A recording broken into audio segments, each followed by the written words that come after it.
In the third quarter of Thursday night's N.F.L. game between the Chicago Bears and the Green Bay Packers, the Bears linebacker Danny Trevathan laid a brutal, helmet hit on an opposing receiver, Davante Adams, causing Adams' neck to jerk back and his body to crumple to the ground. It was the kind of hit that, not too many years ago, the announcers might have celebrated, but which, in 2017, they have learned to meet with shock. "That sounded awful," one said. Adams had to be wheeled off the field on a stretcher.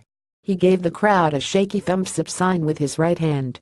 If Donald Trump were watching the game, he might have liked what he saw, at least up until the point that the referee threw a flag, penalizing Trevathan and the Bears 15 yards for unnecessary roughness.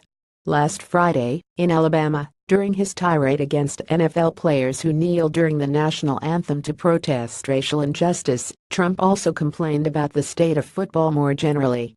He believes that the game has become too soft. "Today, if you hit too hard, 15 yards," he shouted. "Throw him out of the game. They had that last week. I watched for a couple of minutes. Two guys, just really beautiful tackle.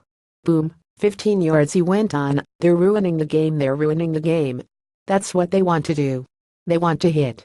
They want to hit. It is hurting the game." These comments were nonsense and relied on the same kind of racially coded, dehumanizing, us versus them rhetoric as the son of a bitch remark that got much more media attention. "They want to hit." He repeated the phrase twice.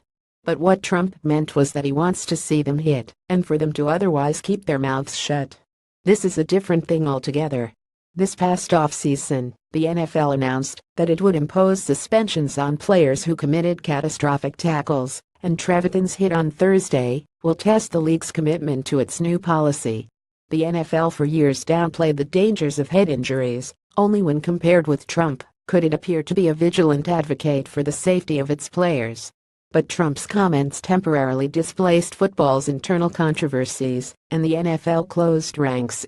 Last weekend, players, coaches, owners, and the sports media, parties who often have competing interests, rallied together against the president with remarkable speed.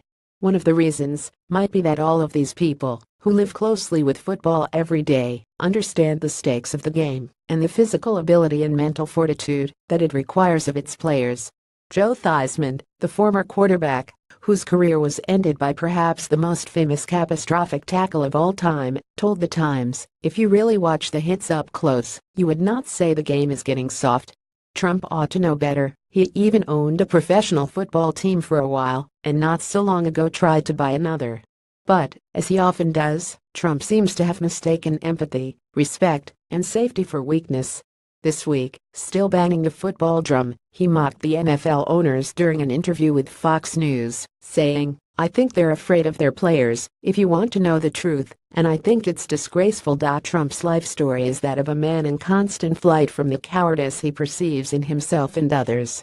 You can see it in his odd musing, at a rally, that "I love war," in a certain way, despite his Vietnam deferments, his obsession on the campaign trail with denigrating other people's stamina and energy, and his blustery threat to totally destroy North Korea, as if he would be doing so with his own mighty fists. Or consider a story he told Howard Stern in 2008, which was recently unearthed, of seeing an old man fall off a stage at a charity event for the Marines. The man hit his head, and blood was pouring out on a marble floor in front of Trump. "I couldn't, he was right in front of me, and I turned away," Trump said. "I didn't want to touch him." A group of Marines stepped in to help,